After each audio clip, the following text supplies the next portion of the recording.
Bueno, buenas noches, te doy la bienvenida, qué bueno que podamos volver a encontrarnos. La primera experiencia que hacemos a mitad de semana desde Iglesia La Roca. Un verdadero placer que podamos estar juntos. La proyección que tenemos, como decía el domingo, es que vaya habiendo mayor cantidad de encuentros a lo largo de la semana, que tengamos mayor cantidad de encuentros en vivo.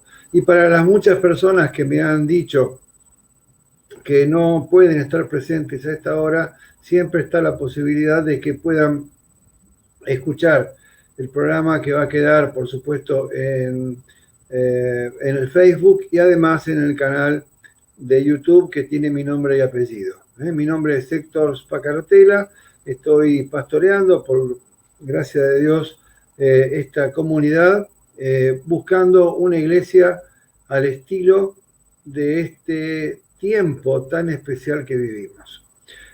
Y este espacio que inauguramos se llama Momento de Encuentro. Lo va a hacer los miércoles. Te anticipo que tiene una cantidad de tiempo acotada, que va a estar en los 40 minutos aproximadamente, y que durante este espacio vamos a tratar determinados temas que son muy específicos y muy reales y muy actuales para la iglesia y para la sociedad en la que vivimos, viendo lo que estamos viviendo con una óptica cristiana. Hoy, para el día de hoy, tenemos como invitado al pastor Alberto Grosso de Piedra Buena, y ya hemos pactado para la semana que viene el encuentro con la pastora Silvia Colarte, que está aquí en la ciudad de Río Gallegos. El encuentro de hoy que pactamos y que yo ya hemos anunciado a través de las redes sociales es la pandemia y la iglesia. El encuentro de la semana que viene va a ser los jóvenes de la iglesia en la pandemia. Más o menos el título va a ser por ese lado.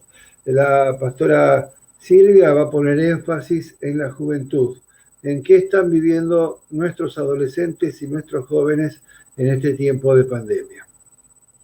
Así que quiero aprovechar estos 40 minutos al máximo. Quiero darle la bienvenida al pastor Alberto Grosso. Él está viviendo en Piedra Buena.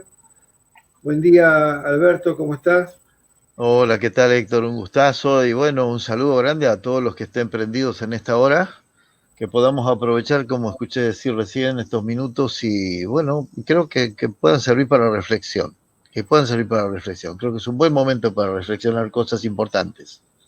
Esperemos que así sea.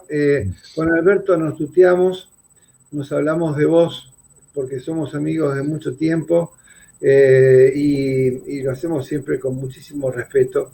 Pero Alberto tiene un ministerio pastoral de más de 40 años.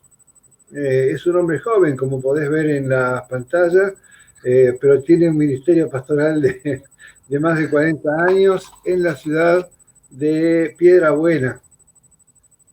Así que en Piedra Buena está, para los que no son de la zona, mirá quién está de visita, Alberto. Está visitándonos Omar Ducuré. Omar es un hijo querido del corazón que nos está escuchando desde Senegal, en África. Saludos, abrazos. Para nuestro amigo Omar, que también va a ser parte de estos encuentros en algún momento, vamos Fantástico. a contarle que Alberto tiene su iglesia a 220 kilómetros de la ciudad de Río Gallegos, en una bellísima localidad que ellos insisten en llamar algo así como el Jardín de Santa Cruz o el Oasis de Santa Cruz o algo por el Claro. estilo. Está el río Santa Cruz, el río más importante de la zona, un bellísimo afluente de agua dulce que provee al mar, a pocos kilómetros de donde él vive. Así que, Alberto, bueno, yo no quiero seguir hablando yo solo acá. Contá vos un poco de vos, y hay gente que ya te ha escuchado y hay gente nueva que no estaba presente en tu aparición anterior. Así que contá cómo es tu iglesia, cómo es Piedrabuena para los que no conocen la zona, cuánto hace que está levantado esa comunidad de Ayeraique en Piedrabuena. Bueno, sí, Piedrabuena la linda, como dicen, se dice acá en Piedrabuena, me gustó siempre eso, Piedrabuena la linda, y realmente es lindo. La primera vez que vinimos aquí con mi padre, nos prestaron un auto, estábamos en Río Gallegos, y vinimos para acá un día de entre semana, estaba gris, había un poco de viento, entramos a Puerto Santa Cruz, nos asustó Puerto Santa Cruz en esa época y salimos de ahí.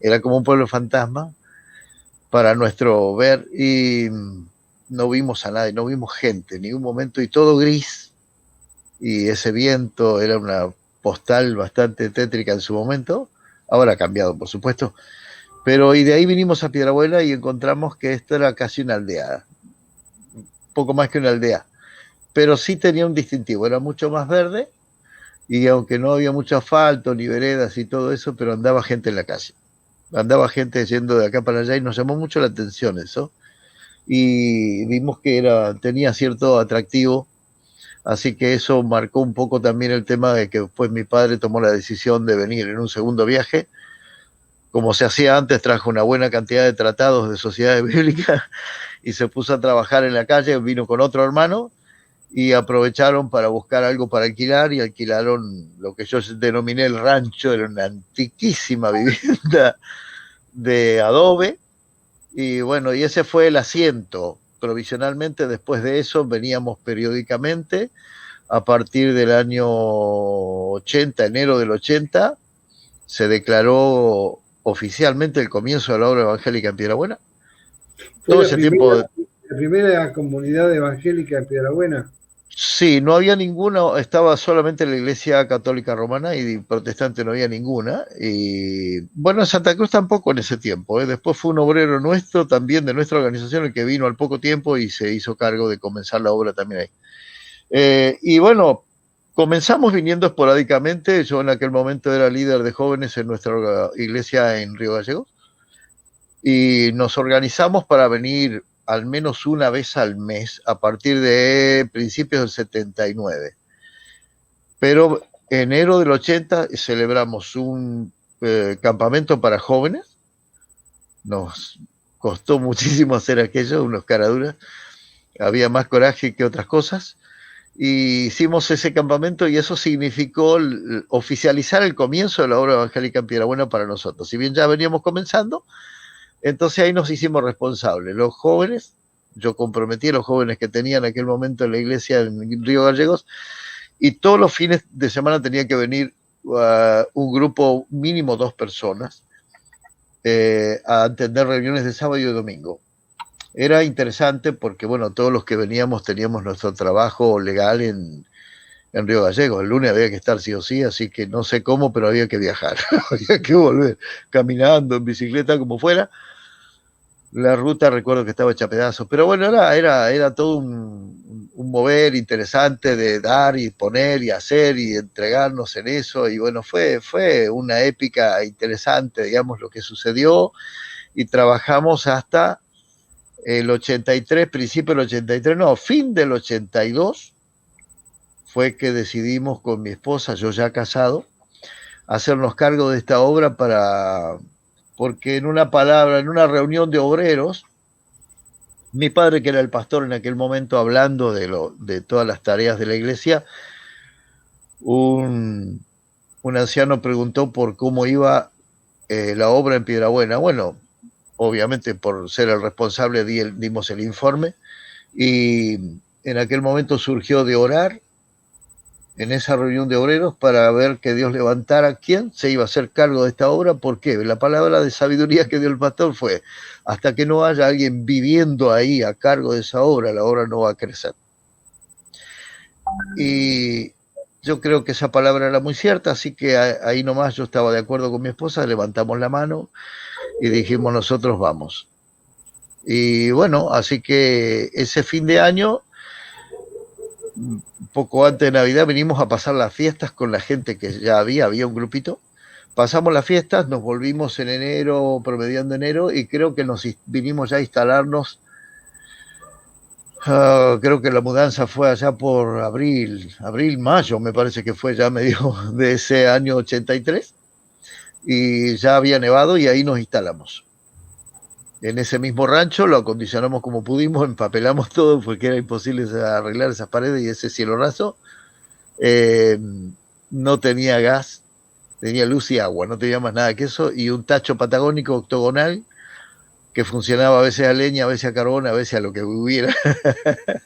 Pero bueno, marcó los inicios de la obra acá y eso fue fantástico, eso fue maravilloso. Y bueno, ya te digo, desde aquella época que estamos trabajando en Comandante Luis Piedrabuena. Y yo conozco desde hace varios años la obra. Vos contabas el domingo que se llama Ayer Aike, que es Sí, sí. lugar de vida en el idioma de los nativos de las Idioma comunidades, tehuelche, sí. Sí, de las comunidades Aoniquén, nativas. ¿Mm? Lugar de vida, y realmente sí. la característica de la iglesia del pastor Alberto era un lugar lleno de gente. Normalmente sábados y domingos se juntaban 50 personas o un poco más, y con un culto muy pujante, con un bello ministerio musical. Viajar a Piedrabuena es un poco más de 2 horas, así que o él viajaba a Río Gallegos o nosotros viajábamos a Piedrabuena en una ruta que está en muy buen estado.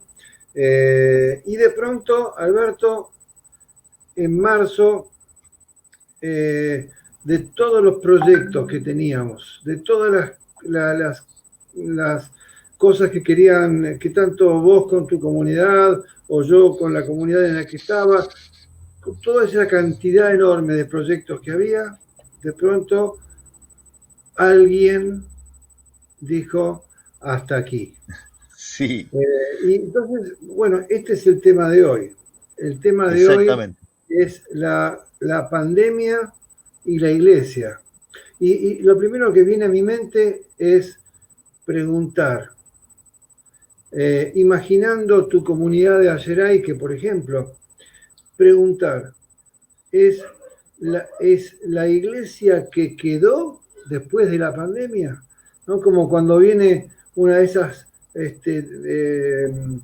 catástrofes que se lleva un tsunami, que se lleva todo y que queda alguna pared media rota y algún banco. Y es lo que quedó de la pandemia, es una iglesia que ha quedado diezmada de pronto o cerrada, y uno pasa por tanta cantidad de templos cerrados, que uno se apena mucho de encontrar cerrados. ¿Qué es lo que está pasando, no? Parte de lo que quiero que discutamos, yo había anotado aquí estas teorías conspirativas que hay, ¿no? Como que de pronto el gobierno va en contra de las iglesias, o hasta fuerzas demoníacas han armado una estrategia para actuar contra la iglesia, o podríamos ponerle un montón de nombres a todo esto. Sin Pero duda, sin duda. se puede hablar de la iglesia, de lo que quedó de la iglesia después de la pandemia. Como que cuando se disponga en algún momento, si es que eso sucede finalmente, si cuando se disponga a reabrir los templos para que vuelva la gente a congregarse, hay gente que nos está escuchando que vive en regiones donde ya hay la posibilidad de congregarse, en algunos casos a 50 o a 60% de su capacidad máxima, guardando protocolos, pero vemos también en Europa que viene una segunda oleada de virus, que viene una tercera oleada de virus, y ya se habla en Estados Unidos de una tercera oleada de virus. Es decir, que es bastante impredecible pensar qué va a Sí, pasar mañana, qué va a pasar dentro de un mes o qué va a pasar dentro de 6 meses. Ahora, yo tengo la idea de que seguramente hoy se está a una carrera contrarreloj en varios lugares del mundo buscando una vacuna, algo que signifique, si no la cura, por lo menos una forma de remediar esto. Pero, a ver, yo lo que creo que esto es una gran escuela que en este tiempo yo soy de los que sostienen que esto fue permitido por Dios con un objetivo claro y que ese objetivo trae como arrastre otros objetivos más de parte de Dios, ¿no? Pienso de esa manera. Al principio creo que pasamos las mismas penurias que pasamos todos. ¿Por qué? Porque venimos acostumbrados a un ritmo, a un horario, a una serie de días y serie de actividades. Creo que a todos nos pasa. Entramos en lo que determinamos o llamamos una normalidad de actuaciones o de hechos, en fin.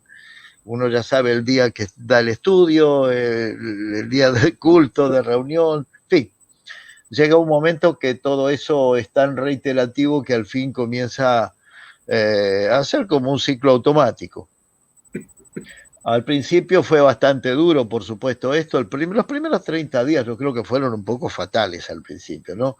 Cuando llegó la noticia, cuando yo me tomé el trabajo de leer qué significaba el hecho de que la Organización Mundial de la Salud declarara pandemia esto y qué alcances tenía, bueno, en un primer momento junté todo el coraje que tenía y dije, bueno, le dije a mis líderes, hay que suspender ya todas las actividades del salón porque eso fue el mismo día que lo supimos.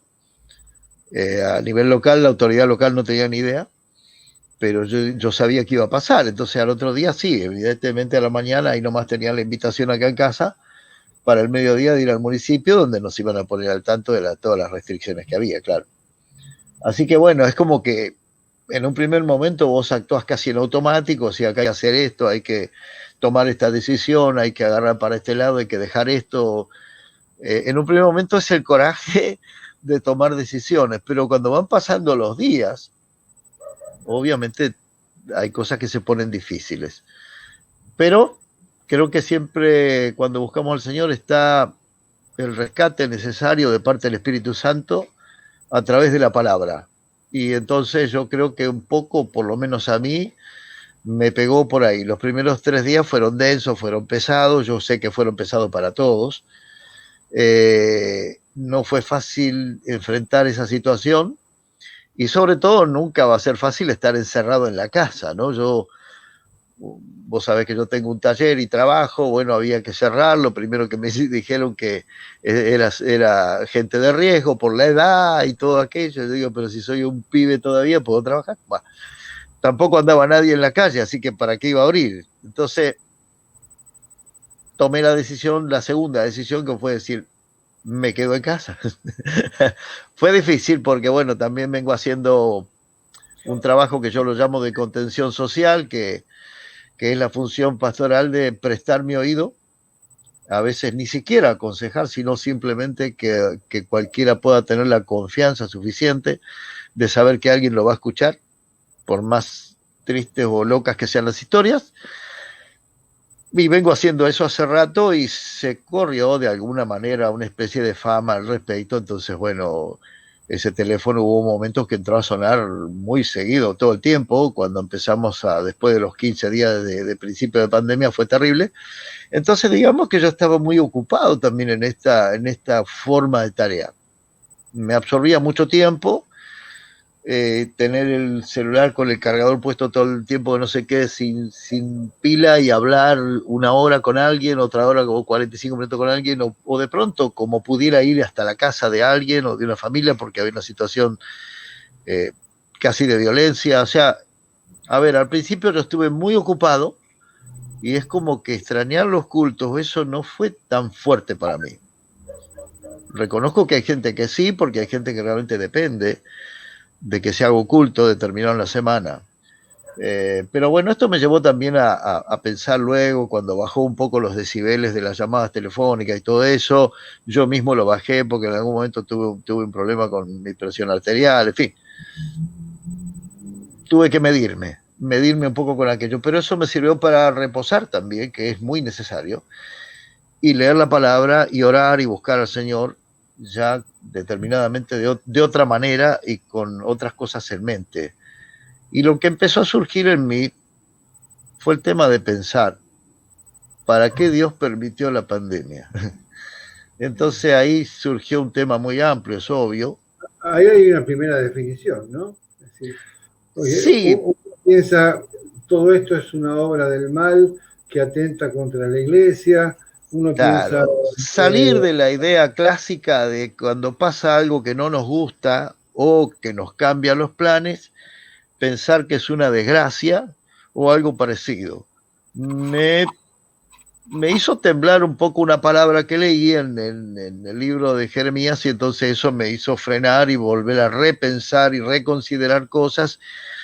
En fin, de ahí es que hoy por ahí tengo un discurso un poco distinto de respecto de la pandemia, y también interior, dentro de nuestra propia congregación, es algo que lo fui charlando con los líderes, en fin, fuimos hablando bastante sobre este tema, ¿no? Es decir, preguntémonos por qué Dios permitió, ¿por qué? Porque basado en una premisa que yo creo que todos tenemos que tener, todo que se llama cristiano, es convertido, nacido nuevo, tiene que tener, que es que Dios es soberano. Actué bajo el conocimiento o el discernimiento de que Dios es soberano, y que eso quiere decir que es soberano en todas las circunstancias, en todos los tiempos y en todas las épocas. Y que nada, nada, absolutamente nada se escapa de su conocimiento y de su autorización. Eh, Acomodar un poco ese pensamiento a veces puede costar, pero yo creo que tenemos el mejor recurso, como dice el apóstol Pedro. Hacemos bien, dice, ¿no? En ir a la palabra profética más segura que tenemos, dice, ¿no? Y yo creo que uno va ahí, siempre hay una fuente. Entonces, uno se encuentra con el libro de Job, por dar un ejemplo cercano, y resulta que hay un escritorio, yo lo pinto de esta manera, hay un escritorio, en ese escritorio está Dios soberano. Hasta ese escritorio llega Satanás para decirle a Dios: ese que tenés allá, ese elegido que vos decís que lo defendés tanto, buscando cizaña, ¿no?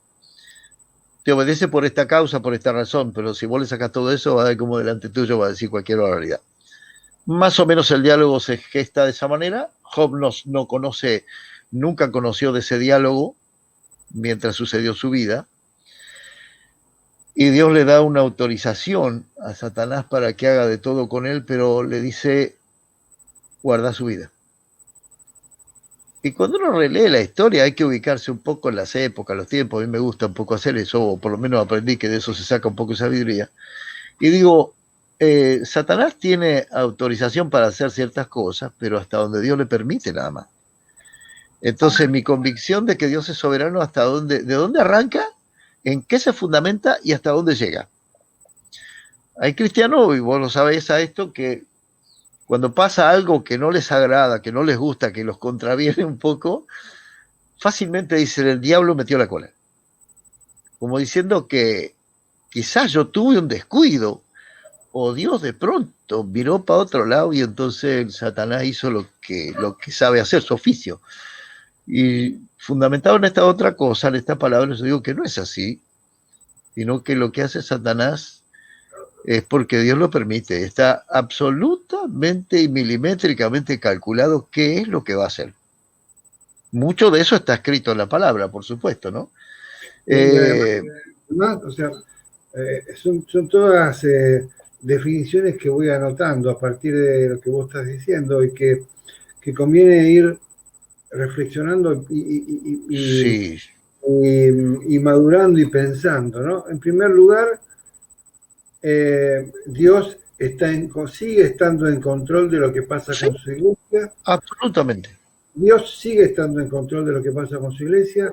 Dios permitió que pase lo Sí, que está pasando sí, con sí, la sí, sí, sí. sociedad en general, con la sociedad mundial. Estamos experimentando algo que, si bien ha habido otras pestes, recientemente la peste española o pestes que han azotado buena parte de Europa, es la primera que tiene una escala mundial, Sí, que sí. ni una isla perdida en el medio del Caribe ha quedado eximida de este virus. Entonces, Dios lo ha permitido Sí, en sí, su sí, sí. soberanía. Dios sigue en control de lo que está pasando, y podríamos agregar, a partir de lo que vos estás diciendo, puedo llegar a concluir que a los que creen, como dice el apóstol Pablo, a los que Sí, creen, todo les ayuda a bien. Es decir, sí. que uno podría pensar también, supongo que estás de acuerdo o me contradecís en caso de pensarlo de otro modo, uno podría llegar a pensar también que todo esto que está pasando es porque la iglesia camina hacia algo mucho mejor de lo que tenía, de lo que Yo era. creo que sí, sí, yo soy un convencido de eso. Sí, sí. A ver, en algún momento hoy estabas hablando acerca de teorías conspirativas. Yo no le quito entidad a ninguna teoría conspirativa. Las principales yo las creo inclusive. Pero eso no le quita a Dios autoridad ni lo pone a un costado. Al contrario, obedece a lo que ya la Biblia explicaba de lo que es el hombre, cuál es la naturaleza del hombre caído en pecado y qué es los alcances que tiene Satanás. Yo no le quito entidad para eso, pero digo, Dios tiene su iglesia acá y Dios con su pueblo, tomando un poco el ejemplo de Israel, Dios tiene un trato, con la iglesia también. Entonces de pronto yo, leyendo un poco, andando en la palabra, me encuentro, por ejemplo, con el libro de Jeremías, en el capítulo 32, si mal no recuerdo ahora, hay una historia cuando Jeremías ya en el patio de la cárcel, ya a poco tiempo de que sea invadida Jerusalén y destruida y que se los lleven a todos cautivos, faltaba bien poco para ese hecho, dice que estando preso en el patio de la cárcel, el Espíritu Santo le avisa que va a venir un sobrino de él y que le va a decir que tiene que redimir unas tierras que él tiene. Él podría haber dicho, sí, está bien, me toca a mí, pero delego este poder en fulano de tal. Era algo legal, usual en aquellas épocas, lo podía haber hecho. Pero sin embargo, Dios le dice a él, le da instrucciones de que sí compre eso. Y él lo hace, explica, inclusive tengo todo el capítulo casi para explicar la costumbre y el derecho, describe cómo se hacía una carta que iba abierta, la otra guardada, los testigos, en fin. Él hizo todo eso, pero inmediatamente después que lo hace, hay una oración de él que es extraordinaria, donde él ora a Dios y reconoce su grandeza, reconoce su dominio, todo eso, y viendo todo lo que viene y lo que me dijiste que diga y todo el destrozo que se viene, le dice, y me decís que compre la tierra, como diciendo, ¿para qué? Si el enemigo va a arrasar todo, Dios le contesta esa oración.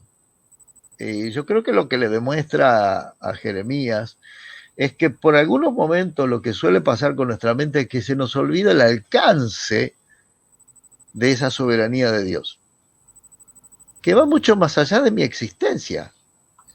O sea, lo que él hizo era una figura, porque Dios después le dice, porque todavía se van a vender y se van a firmar contratos en esta tierra, pero a futuro, obviamente, no de inmediato. Era una figura, era parte de una figura profética que él tenía que dar. Y yo me quedé pensando en eso y digo, ¿cuántas veces nosotros se nos escapa ese tema de la soberanía? Entonces ahí surgió, inmediatamente trastocando este tema, surgió otra cosa. ¿Para qué Dios permitió esta pandemia? ¿Por qué y para qué? Porque afectó a la iglesia no en lo que realmente tiene que hacer la iglesia. Afectó a la iglesia en sus costumbres, mayoría de las cuales no están formando parte de un canon de obligaciones o de mandatos expresos para con la iglesia, nunca fue, ¿no? Afectó en la consecución de los cultos y de juntar la gente en un determinado lugar. El resto no, es decir, el mandato del Señor, ir y predicar el Evangelio hasta lo último de la tierra, toda criatura, yo creo que se puso más al alcance de aquellos que lo quieran entender hoy más que nunca, porque así como estamos utilizando ahora y haciendo esta conversación a más de 200 kilómetros de distancia en vivo, tenemos el alcance que, a ver, por decirlo de una manera muy humana y muy brutal, tenemos el alcance que se nos dé la gana para llegar con esto. Si de Senegal nos están viendo y escuchando, yo puedo predicar en Senegal, pues. O sea, puedo llegar a lo último de la tierra, ¿no? Yo digo, el mandato que Dios le dio a la iglesia fue anunciar este evangelio de la buena voluntad de Dios, del perdón de pecados, de la posibilidad de salvación hasta lo último de la tierra, y eso fue lo que marcó todo el accionar y el vivir y el respirar y el latir del corazón de los primeros discípulos. No tenían otra cosa. Hace un momento antes hablábamos del primer mártir que registra el libro de Hechos en la historia de la iglesia, Esteban. Y Esteban, frente a sus asesinadores y ya todo bastante herido y roto, muriendo ya casi a punto de entregar el espíritu, él no está preocupado por su pellejo, no está preocupado porque no va a poder ir al culto. Él dice, veo el cielo abierto, ¿no? O sea, es evidente que en su corazón no había mayores intereses que pesaran tanto. Yo entiendo que ha habido gente, y todavía hay, por supuesto, tremendamente afectada por la falta de culto, por la falta de reunión. Sin embargo, esa misma gente no está tan afectada por la cantidad de gente que se va al infierno, porque no le anunció la palabra de salvación. O sea, me parece que uno de los dictados que yo puedo sacar de esta pandemia es que Dios permitió este propósito para darle un cachetazo a la iglesia. Así, lisa y llanamente, yo lo interpreto así. Un cachetazo. ¿Dónde le pegó? Donde más le duele. Dios no le dio la orden a la iglesia de que gastara, invirtiera los mejores inteligencias, los mejores esfuerzos, los mayores talentos, para que todo el esfuerzo estuviera dirigido a hacer el mayor culto, el culto casi mágico, extraordinario, brillante, convertidos todos en estrellas para atraer gente. Jesús jamás mandó a sus discípulos que hagan eso. Jamás les dijo el culto se tiene que hacer así o asado. No encontramos eso en la Escritura. No hay. Pero sí habló del corazón, sí habló de lo que hay acá adentro, de cuál es la disposición y la forma de buscar a Dios. Eso lo puso de manifiesto. Sí dijo que teníamos que amarnos unos a otros, que es más que tenernos en cuenta, por supuesto, por la forma que lo expresó, pero no invirtió tiempo en hablar del culto, no invirtió tiempo en hablar de la reunión, del levantamiento de las ofrendas, o sea, de cómo los músicos tendrían que ir vestidos, el pastor con la mejor corbata. Esas cosas no se refirió, no les dio la mayor de las importancias nunca. Entonces hoy me encuentro frente a esto y lo primero que pienso es por estas dos vías. Primero, ¿qué es lo que Dios dijo? ¿Qué el Hijo de Dios, qué instrucciones dio? En líneas generales, ¿dónde puso el acento, quiero decir? Y por otro lado me encuentro leyendo desde el Antiguo Testamento en adelante esa soberanía de Dios que está en todos los detalles, que no se pierde un detalle, que no se cae un gramo de nada porque Dios decidió que esto va a ser así, y es. Si vamos a los libros que usamos más escatológicos para saber los tiempos finales, nos vamos a encontrar descripciones muy crudas, por supuesto, de qué es lo que va a hacer el diablo, qué es lo que va a hacer el hombre, el ser humano perdido, y los santos. Quiere decir que Dios los tiene absolutamente armado, controlado, pensado, calculado. ¿De qué nos asustamos o de qué tenemos miedo y por qué perdemos el rumbo? Yo lo llamo así, perder el rumbo. De pronto, a mí también me gustan los cultos y bueno, vos sabés perfectamente que me gusta mucho la música y cantar y por ahí me pongo a la par de los que están tocando y me gusta de alma perderme cantando porque creo que es un sentido que Dios me dio. Pero más allá de eso, yo creo que hoy eso tiene que quedar en un segundo plano. En algún momento Dios le dice al profeta Ezequiel, fue llamado como profeta, fue llamado para anunciar el mensaje de Dios y presentarlo no solo con lo que decía, sino con lo que hacía. Y en algún momento Dios le dice a Ezequiel, yo te quito de golpe, de repente, el deleite de tus ojos. Unos renglones más adelante, dice Ezequiel, a la mañana di la palabra al pueblo y a la tarde murió mi mujer. Es contundente, ¿no? Es contundente. Inmediatamente que muere la esposa, Dios le habla de vuelta y le dice, no hagas duelo, no te arranques los pelos, no te hagas rasguño, que era lo típico que mostraba la gente para mostrar su dolor ante una pérdida irreparable. No, porque aún eso iba a ser una señal profética, es decir, Dios lo llamó para una función. yo digo, ¿qué pasa si hoy en día Dios dice, no quiero que haga más culto? ¿Qué pasa si Dios, Yo sé que te no? escucho ahí, ¿no? Yo te escucho y pienso, por ejemplo, en Soledad, que nos está escuchando desde Corrientes, pienso en Belén, que nos está escuchando de aquí de Río Gallegos, y ellos pueden decir, yo entiendo eh, la voz profética que el pastor Alberto está enunciando, entiendo el hablar de Dios a través del pastor Alberto.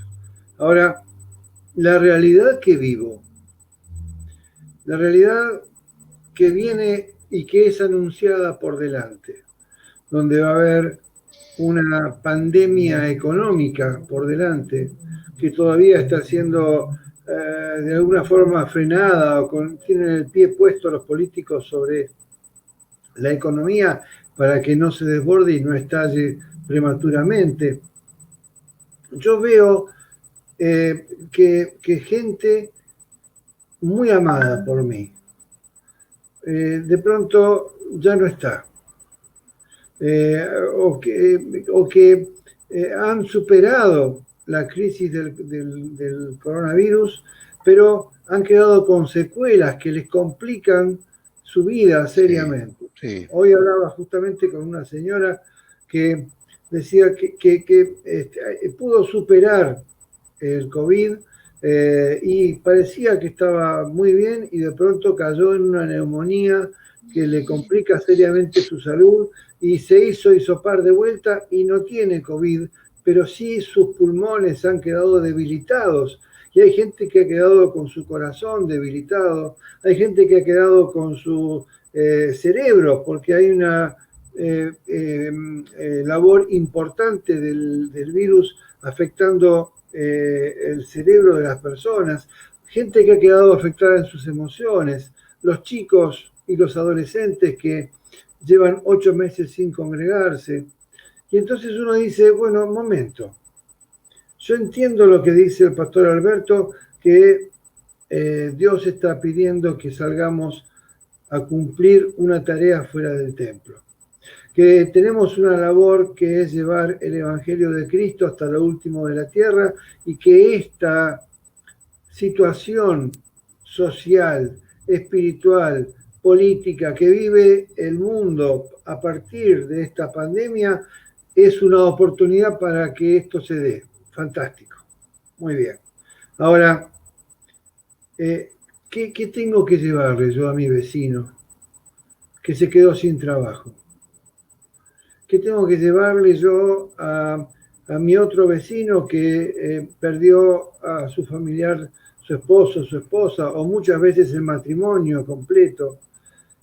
¿Qué tengo que llevarle yo a mi otro vecino o mi compañero de trabajo que tiene a sus hijos en la casa desde hace 8 meses conectados a la PlayStation 7 u 8 horas al día porque ya no tienen que hacer?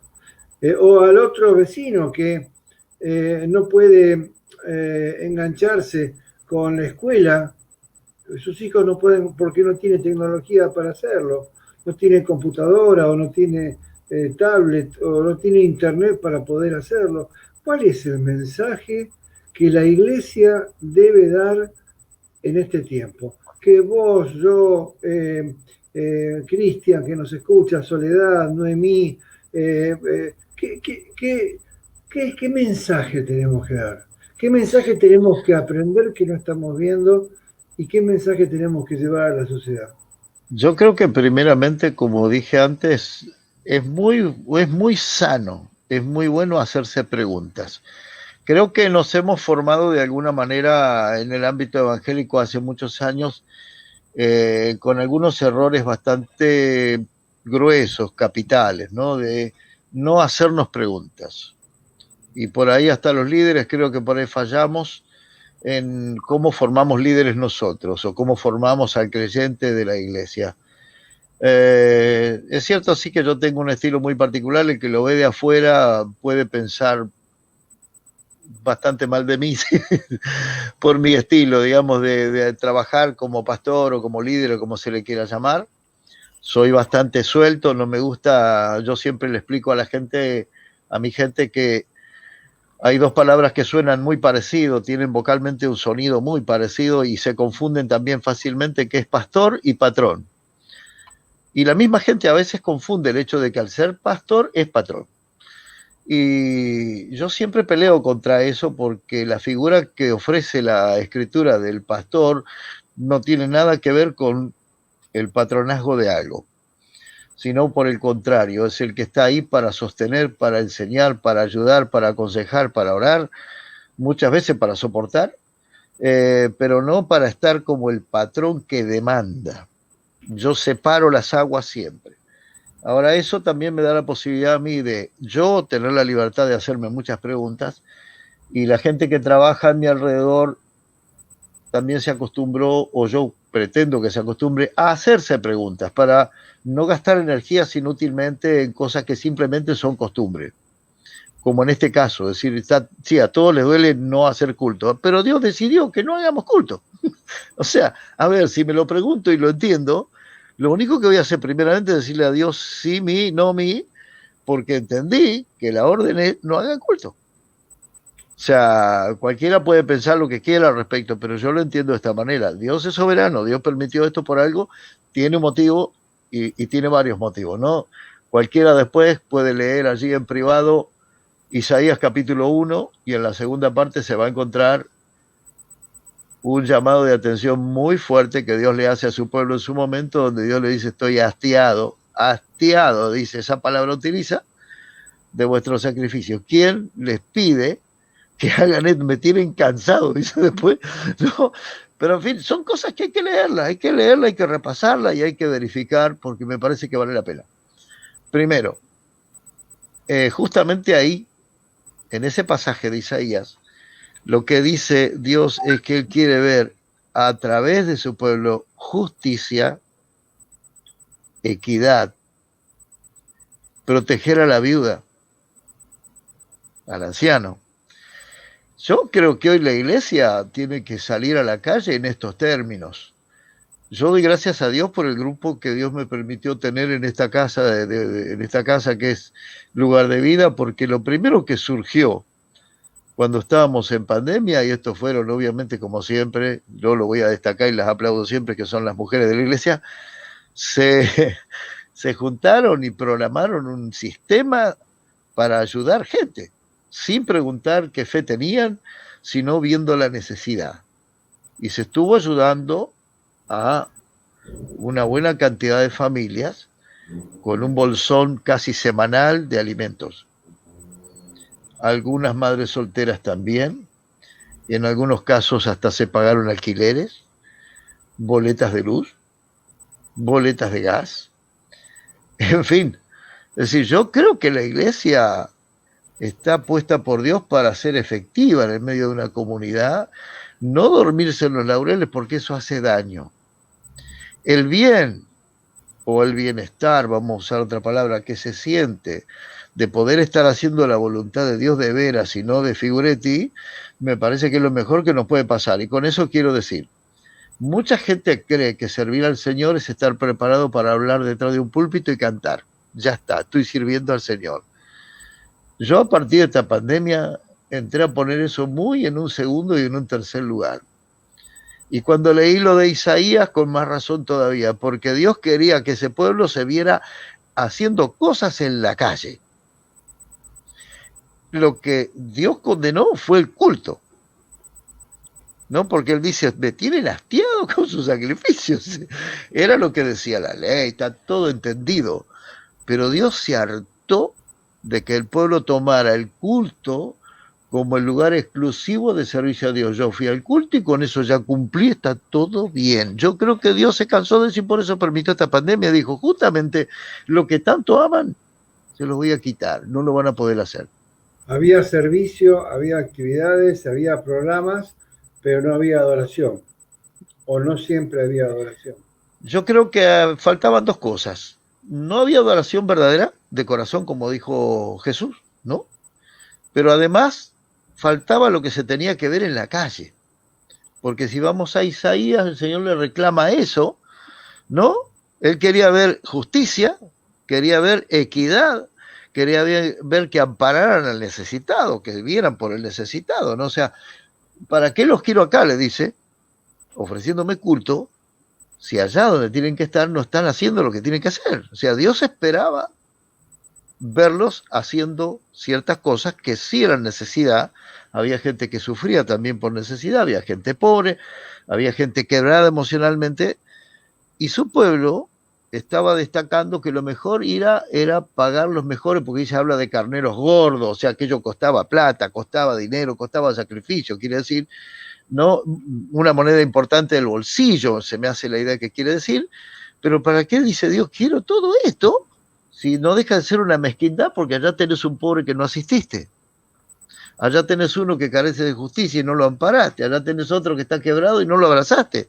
O sea, yo por lo menos interpreto que Dios apuntó a que se termine ese evangelismo raro que hemos practicado por años en la iglesia. Yo mismo lo hice, no me aparto. Te invito a la iglesia porque se hace un culto maravilloso. Yo no le predico, yo simplemente le estoy extendiendo una invitación al salón donde hacemos el culto. Y quizá el culto le impresione, puede que sí, pero no le estoy predicando, o sea, no estoy cumpliendo la función. Cuando Dios le habla a Ezequiel, Dios le dice, yo te puse por atalaya.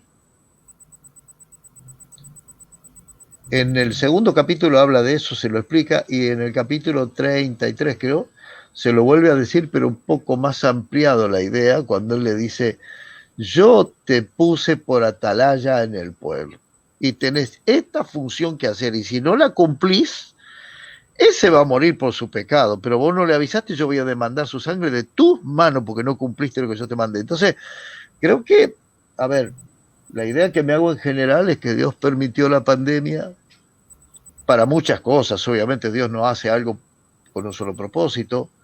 ¿Quién puede comparar la mente de Dios con algo? Es imposible. Entonces tiene un alcance que es infinito. Yo digo, sí, hay una multiplicidad de propósitos que tiene esto y que Dios lo permitió. Dios dio permiso para eso al diablo, para eso, por eso también las teorías conspirativas, hay muchas son absolutamente ciertas, ninguna duda.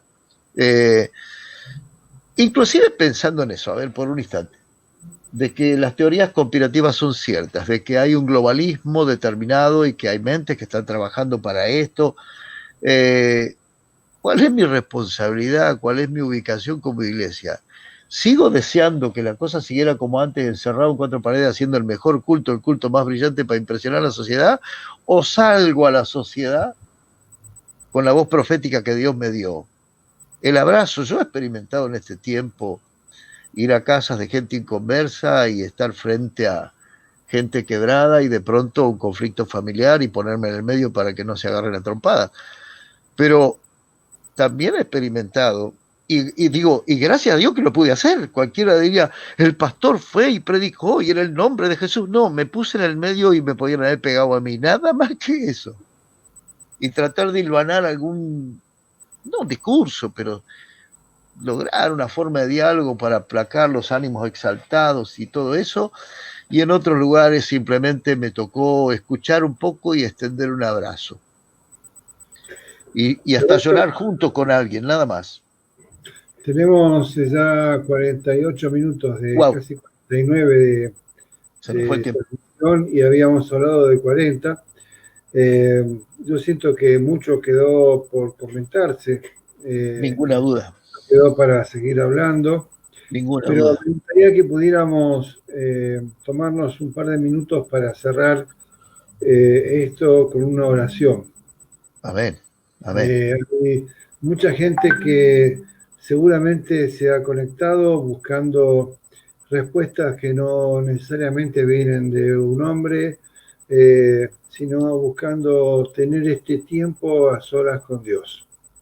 Buscar este tiempo eh, eh, para que Dios mismo provea consuelo, esperanza, reposo para el alma. Es la hora en la que la gente se recluye en sus casas buscando eso. Así que Si te parece, empezás con una Amén. oración y después yo la continúo y la cerramos juntos y Amén. por ahí hasta te animás a cantar un coro final para despedir. ¿Eh? Va a ser complicado. Oremos, pidamos el auxilio del Señor. Padre, gracias te damos por este tiempo y por los medios que pones a nuestro alcance. Gracias por poder aprender, a veces muy primitivamente, a usarlos, pero tú nos das el conocimiento y la posibilidad de hacerlo Amén. también. Queremos servirte de todas las maneras posibles, bendito Dios, y en esta hora unimos nuestra oración para clamar por nuestros consiervos, consiervas, bendito Dios, que en diferentes puntos Amén. cardinales de esta tierra están pasando por momentos difíciles, algunos haciéndose preguntas y otros quizá pasando por grandes crisis también, como nosotros mismos hemos pasado tantas veces y tantas crisis. Te ruego, Dios, que ese auxilio de parte tuya con tu palabra, con el Espíritu Santo, no falte en ninguna casa y en ninguna mente, en ningún corazón de nuestros hermanos, hermanas, siervos, siervos y consiervas, en todos los puntos cardinales puedas asistirlos. Son tiempos difíciles, complicados y en donde quizá de pronto el acostumbramiento religioso no nos deja ni siquiera a veces hacernos ciertas preguntas por temores infundados. Yo te ruego que eso sea roto en cada corazón en esta misma hora, en cada mente, Amén, Señor. Sí, y, Señor. y que puedas obrar profundamente, porque sin duda alguna estás buscando un pueblo de siervos y de siervas que te sirva de corazón y que aproveche todas las oportunidades y que no esté dominado por lo religioso, por los formatos clásicos, sino que aprenda, como dice tu palabra, a superarlo todo y a buscar de arriba, lo que viene de arriba, no lo que Amén. se fomenta aquí abajo, sino que estemos mirando hacia la figura central. Tu palabra dice, bendito Señor, en el libro de Hebreos, que busquemos tu rostro porque allí estás tú, y buscando nada más y nada menos que la figura central que eres tú en todas las cosas.